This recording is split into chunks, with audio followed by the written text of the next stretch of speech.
Get out of your rut when it comes to smoking the same chicken over and over again. Today we are going to elevate your barbecue game with only 3 ingredients. So fire up the Traeger and let's make this smoked chicken with Blackened seasoning. First thing you need to do is prep the chicken. I like to remove the whole chicken from the packaging, rinse it, and then I pat it dry with paper towels, which helps the seasoning stick. Then season the chicken. You drizzle a tablespoon of olive oil all over the chicken. Rub it in, and then make sure to get all the crevices. Don't forget about those wings and legs. You want them crispy. Sprinkle on a tablespoon of Blackened seasoning and rub it in thoroughly. Preheat the smoker or whatever pellet grill you're using to 250 degrees Fahrenheit. Let it preheat. I like to smoke the chicken directly on the grill grate, and I use 2 different temperatures. The chicken has been going for about an hour and a half at 250 degrees Fahrenheit. Just cranked it up to 350 degrees Fahrenheit where it's gonna finish.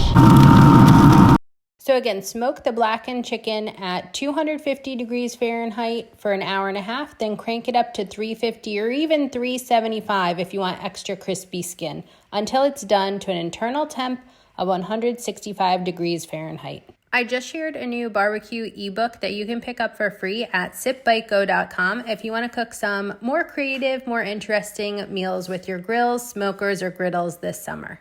Don't forget to let the smoked Blackened chicken rest for 15 to 20 minutes before carving it, and enjoy.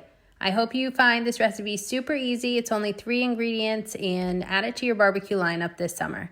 For more delicious recipes, visit SipBiteGo, and I'll see you next time. Cheers!